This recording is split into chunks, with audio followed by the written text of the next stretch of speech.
الحمد لله وكفى وسلام على عباده الذين اصطفى. أما بعد فأعوذ بالله من الشيطان الرجيم. بسم الله الرحمن الرحيم. قال الله تبارك وتعالى في القرآن المجيد والفرقان الحميد: يا أيها الذين آمنوا توبوا إلى الله توبة نصوحا. وقال تعالى: يا أيها الذين آمنوا اتقوا الله وكونوا مع الصادقين. وقال تعالى: ظهر الفساد في البر والبحر بما كسبت أيدي الناس. وقال النبي صلى الله عليه وسلم عن أبي هريرة رضي الله عنه قال: قال رسول الله صلى الله عليه وسلم: اتق المحارم تكن أعبد الناس، أو كما قال عليه الصلاة والتسليم. میرے نہایت محترم بزرگوں، عزیزوں اور نوجوان ساتھیوں، قرآن و حدیث کی روشنی میں، شریعت مطہرہ کی روشنی میں جو بات عرض کرنی ہے وہ ہے: گناہوں کو چھوڑ دو، عابد بن جاؤ گے.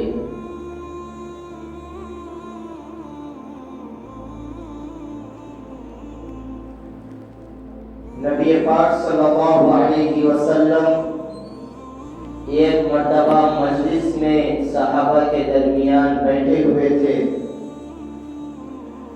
نبی پاک صلی اللہ علیہ وسلم نے فرمایا کہ کون ہے اس مجمع میں کہ میں 5 باتیں عرض کروں گا،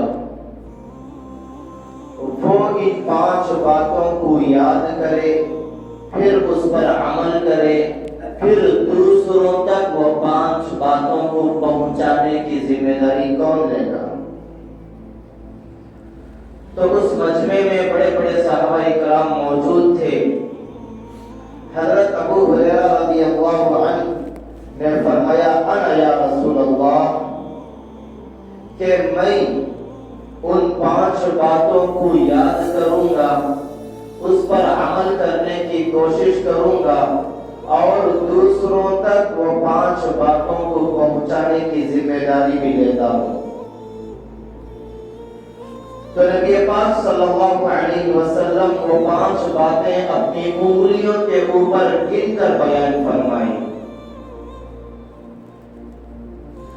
اور ان میں کی ہر بات، ہر کلمہ جوامع الکلم کی حیثیت رکھتا ہے.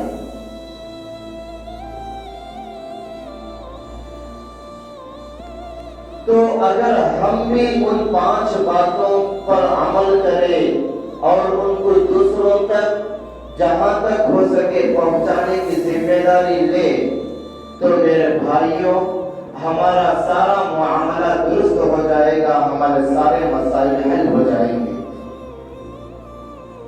ان 5 باتوں میں سب سے پہلی بات یہ ہے: اتق المحارم تکن اعبد الناس، کہ حرام کاموں سے بچو تو تم عبادت گزار بن جاؤ گے. نبی پاک صلی اللہ علیہ وسلم یہ جملہ ارشاد فرما کر بتلا رہے ہیں کہ انسانوں کے ذمے فرائض اور واجبات کو ادا کرنے کے بعد سب سے پہلا درجہ آتا ہے حرام کاموں سے بچنا، منہیات کو چھوڑنا، ان چیزوں سے دور رہنا جن سے اللہ رب العزت ناراض ہوتے ہیں. اور نبی پاک صلی اللہ علیہ وسلم کے حکم کی خلاف ورزی ہوتی ہے، ایسے چیزوں سے دور رہنا ایسے چیزوں کو چھوڑ دینا سب سے پہلا درجہ ہے۔ اتق المحارم تکن اعبد الناس، کہ حرام کاموں سے بچ جاؤ، حرام چیزوں کو چھوڑ دو، منہیات کو ترک کر دو، تو تم عبادت گزار بن جاؤ گے، اللہ والے بن جاؤ گے، نبی پاک صلی اللہ علیہ وسلم کے سچے اور پکے عاشق بن جاؤ گے۔ منہیات سے دور رہو، حرام کاموں کو چھوڑ دو۔ اس جملے سے ایک بات ہم کو یہ سمجھ میں آتی ہے کہ نوافل ادا کرنا اتنا ضروری نہیں ہے، نفل کاموں کو ادا کرنا، نوافل پر عمل کرنا اتنا ضروری نہیں ہے جتنا ضروری حرام کاموں سے بچنا ہے۔ مثال کے طور پر میں آپ کو سمجھاتا ہوں کہ آپ نفلی روزے رکھ رہے ہیں، ہر مہینہ 3 روزے رکھ رہے ہیں، ہفتے میں جمعرات اور پیر کے دن کا روزہ رکھ رہے ہیں، یہ فرض نہیں ہے، نفلی ہے۔ اور اسی طرح روزانہ گھنٹوں قرآن کریم کی تلاوت کر رہے ہیں، اور کسی دن بھی تہجد کا ناغہ نہیں ہو رہا ہے، یہ سارے کام نفلی ہیں، اور ساتھ میں حرام کام بھی کر رہے ہیں، منہیات کو بچا لا رہے ہیں، حرام کاموں سے بچنے کا اہتمام نہیں کر رہے ہیں، تو میرے بھائیوں، یہ نوافل اور یہ نفلی عبادتیں اس بندے کو جنت میں لے کر نہیں جائیں گی۔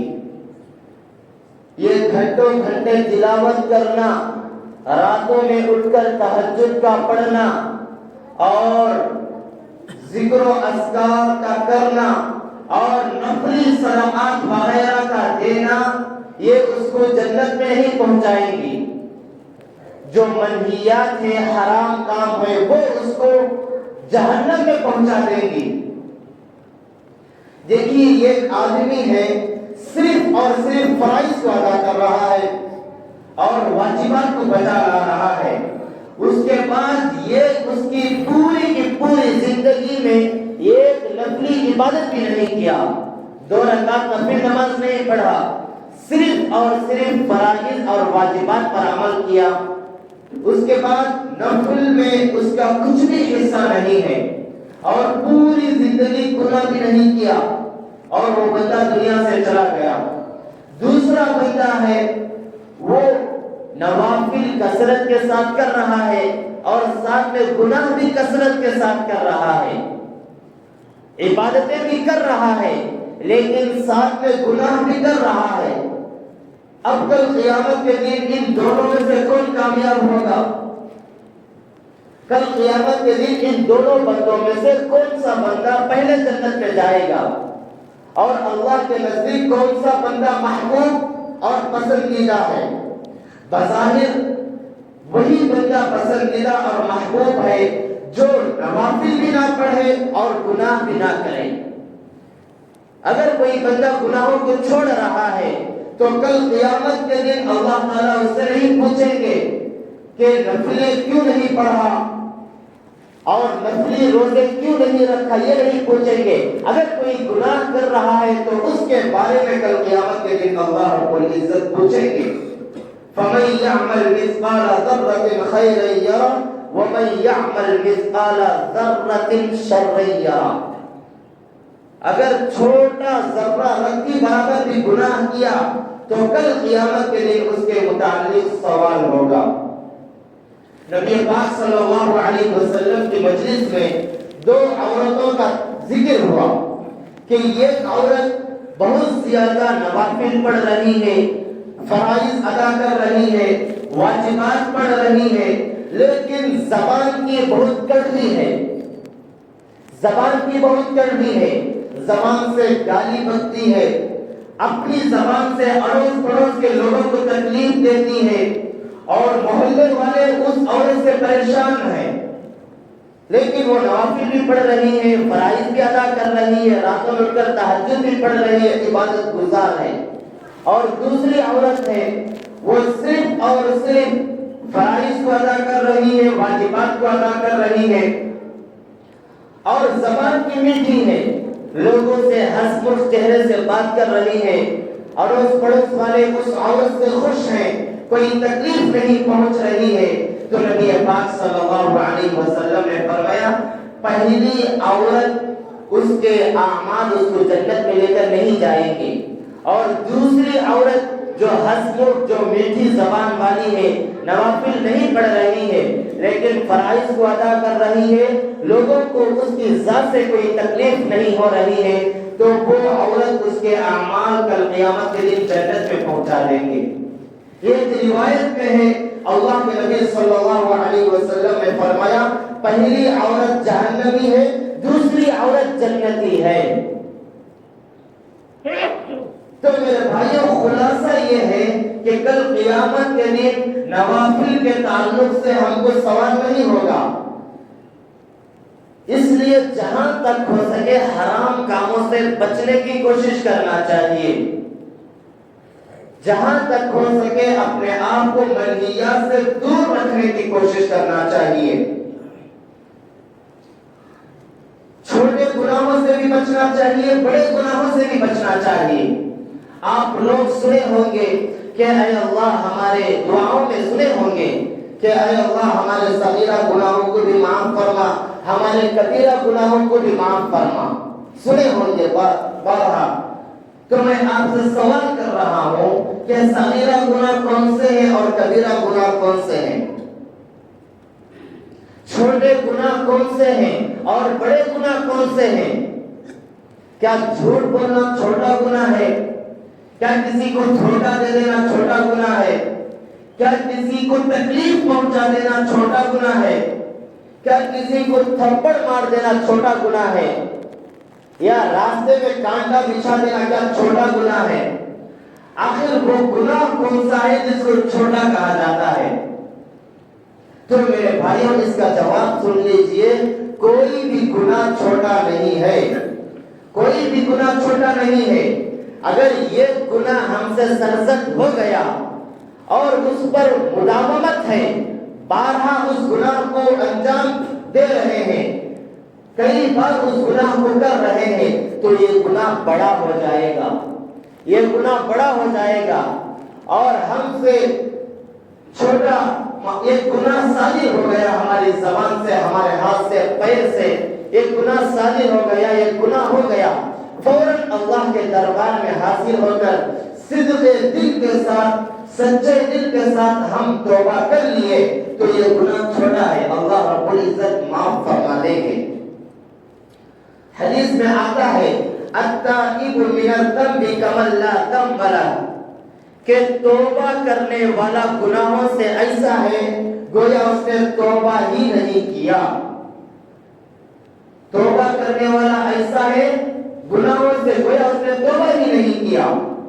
اس لیے جتنے بھی بڑے گناہ ہو گئے لیکن مایوس ہونے کی ضرورت نہیں ہے، مایوس ہونا بری بات ہے، مایوس ہونا آدمی کو جہنم میں لے کر چلے جائے گی، یہ مایوسی کی بات۔ اللہ رب العزت کی ذات بہت بڑی ہے، صاف طور پر اللہ رب العزت قرآن کریم میں فرما رہے ہیں یا ایھا الذین آمنوا، اے ایمان والو، لا تقنطوا من رحمت اللہ، اللہ تعالیٰ کی رحمت سے مایوس مت ہوئیے۔ انسان ہے شیطان کے بہکاوے میں آ جاتا ہے، چھوٹے سے چھوٹا بڑے سے بڑا گناہ کر بیٹھتا ہے، لیکن مایوس ہونا یہ شیطان کی ایک جال ہے، شیطان کی ایک چال ہے۔ شیطان بہکاتا ہے کہ اتنا بڑا گناہ کر لیا اب چھٹکارا نہیں ہے، اتنا بڑا گناہ کر لیا اب معافی تلافی سے کام نہیں بنے گا، یہ شیطان بہکاتا ہے۔ تو میرے بھائیوں شیطان کے بہکاوے میں آنا نہیں ہے، اور جتنے بھی گناہ ہو گئے ہیں اللہ رب العزت تیار بیٹھے ہوئے ہیں کہ ہے کوئی بندہ جو اپنے گناہوں کی معافی کرانے کے لیے میرے دربار میں آئے، اگر صرف آنسوؤں کے 2 قطرے اگر ہم نکال دیں تو کئی سال کے بڑے بڑے گناہ اللہ رب العزت معاف فرما دیتے ہیں. اور اللہ رب العزت کا ایک ہے غصہ، اللہ رب العزت کی ایک ہے رحمت، ایک ہے شفقت، ایک ہے رحمت. تو اللہ کے غصے کے اوپر اللہ تعالیٰ کی رحمت غالب ہے. اللہ کا غصہ کم ہے، اللہ کا غضب کم ہے، اللہ کی رحمت زیادہ ہے. اس لیے گناہوں سے جہاں تک ہو سکے دور رہنا چاہیے اور گناہوں سے اپنے آپ کو مکمل بچانا چاہیے. تبھی جا کر نبی پاک صلی اللہ علیہ وسلم فرماتے ہیں اتق المحارم، کہ حرام کاموں سے بچ جاؤ، تکن اعبد الناس، کہ لوگوں میں سب سے زیادہ پرہیزگار بن جاؤ گے، عبادت گزار بن جاؤ گے. آج کل ہم سب لوگ الحمدللہ ہمارے ذہنوں میں یہی چیزیں بیٹھی ہوئی ہیں. گناہ کیا ہے؟ گناہ صرف شراب پینا گناہ ہے. گناہ کیا ہے؟ زنا کرنا گناہ ہے. گناہ کیا ہے؟ سود کھانا گناہ ہے. گناہ کیا ہے؟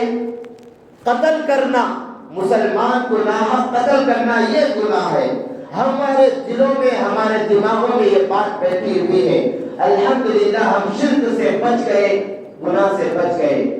ہم زنا کرنے سے بچ گئے گناہ سے. ہم کسی کو قتل کرنے سے بچ گئے، ہم گناہوں سے محفوظ ہو گئے.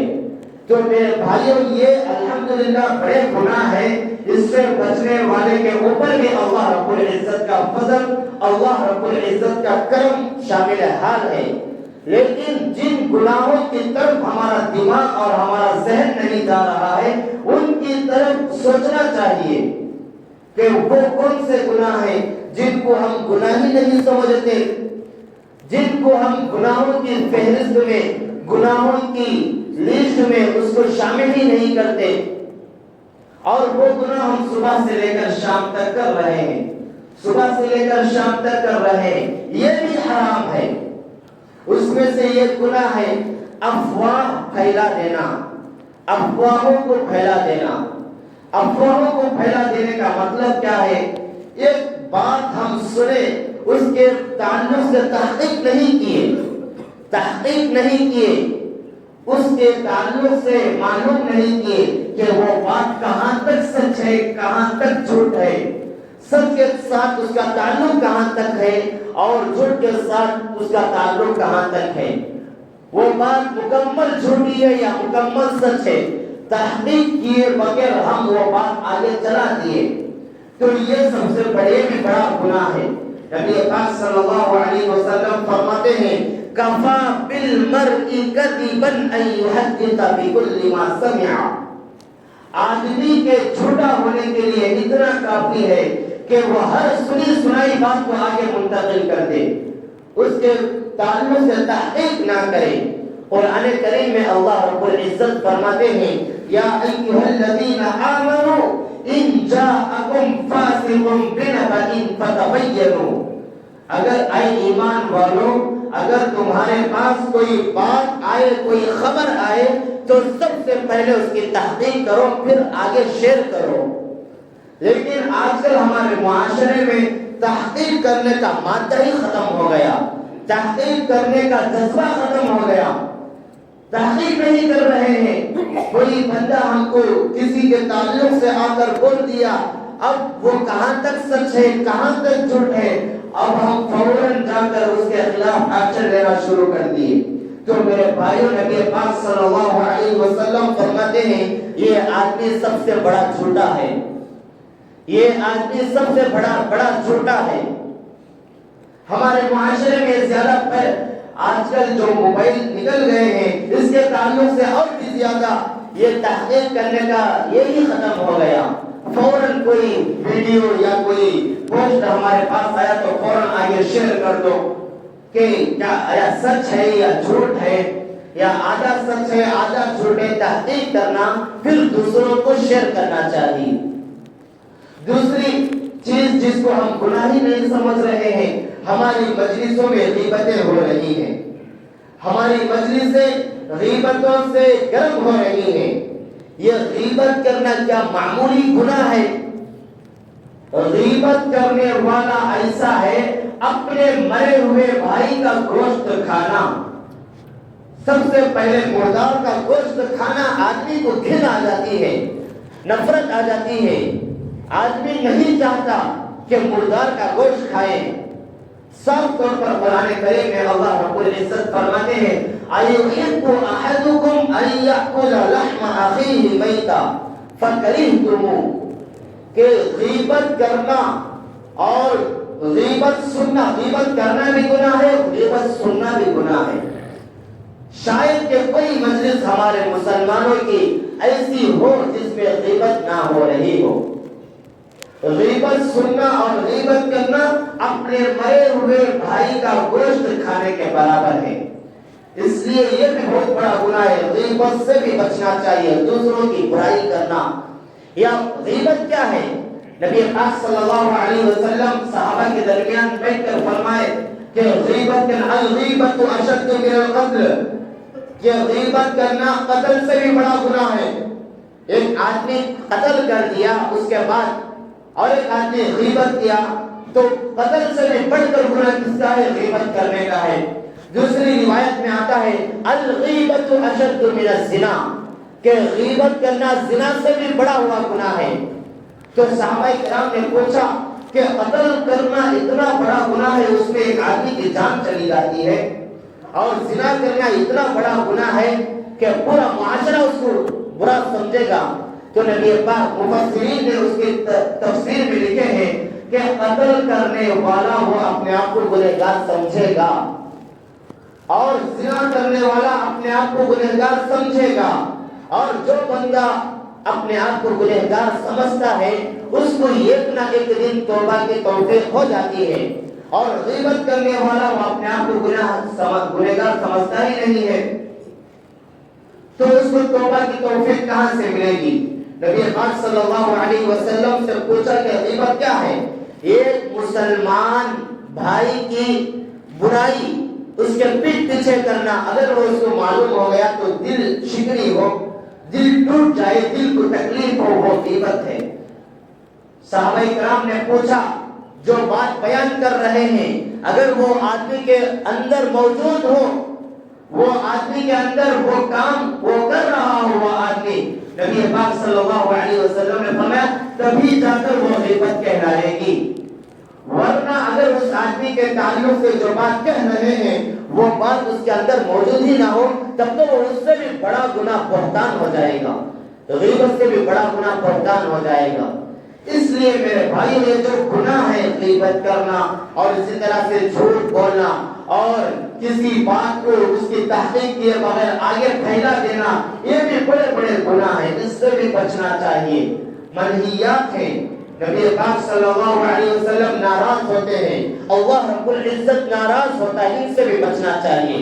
حضرت علامہ رومی رحمۃ اللہ علیہ بہت بڑے اللہ والے گزرے ہیں، بہت بڑے اللہ والے گزرے ہیں.